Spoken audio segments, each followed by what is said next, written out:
Good afternoon everyone. Today we'll be talking about proximal femoral nailing. Initially, let's talk about the positioning of the patient, which plays a very crucial role in proximal femoral nailing. So the patient will be like this. Initially, regarding the hip, the patient will be placed at the edge of the table, the greater trochanter towards us, that is pointing towards the surgeon. A small tip to make GT prominent would be adduction of the operating limb and also moving the torso away from the operating side, which makes the greater trochanter more prominent and also easy to operate. Coming to the knee will be positioned in a way that patella will be looking upwards. Coming to the foot, it's locked on to a boot which can be rotated freely either internally or externally in order to view a clear picture of the greater trochanter. Next are C-arm and monitor, which are placed opposite to the operating site. The most important part of all, private parts. They should be protected at all the time during the surgery. The other leg will be positioned in a lithotomy position away from the surgical site in order for the C-arm to come in and move out freely. The most important of all is the traction, which allows the distraction and docking of the fracture site. Now let's talk about the entry. But before going to the entry, fix the fracture in a position and check both in AP and also the lateral position. Once you know the fracture is fixed and also in a satisfactory reduction, then go for incision point based on this. The incision point should be along the curvature of the femur as shown in the figure and also above 10 to 15 centimeters approximately above the tip of the greater trochanter. That would be, the incision will be above two imaginary lines drawn, one from the greater trochanter and one from the ASIS, converging at a right angle. The red line marks the incision site.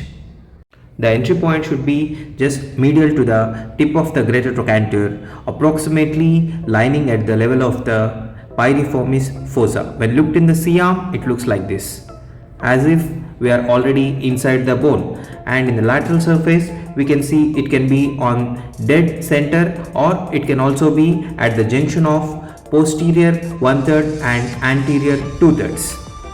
Once the entry is made, try to pause the awl 5 centimeters below, at least approximately below the level of the lesser trochanter or at least crossing the fracture site. Maintaining the awl centrally in the medullary canal in both anteroposterior and lateral views. Pass a 3 mm guide wire along the entry and start serial reaming. Start from the lower level approximately 8 mm and with an increments of 0.5 or 1 mm, followed by proximal reamer, which accommodates the proximal part of the nail. Pass the nail attached to the jig. Next, pass guide-wise using the slots provided in the jig attached to the nail and check in both AP and lateral, seeing that they both are in the center, which provides us with maximum purchase of the screw.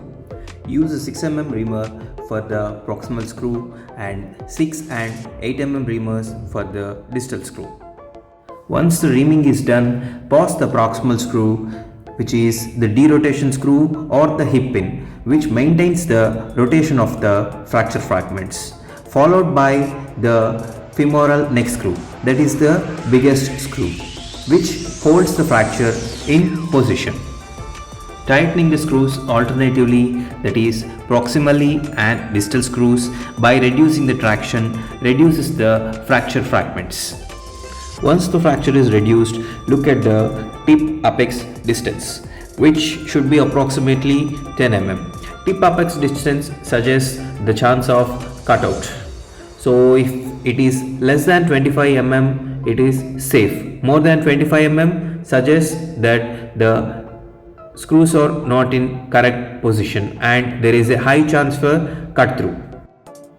Two more things to look at are positive reduction and the second thing will be the valgus angle. while reducing the fracture.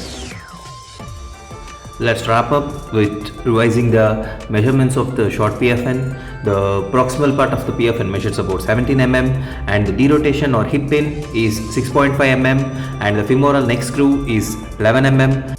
It has a 6 degrees mediolateral angle in the coronal plane which matches the human anatomy. The distal screw is 4.9 mm. Standard size of the short PFN is 240 mm and the diameter varies from 10, 11 and 12 mm. Thank you.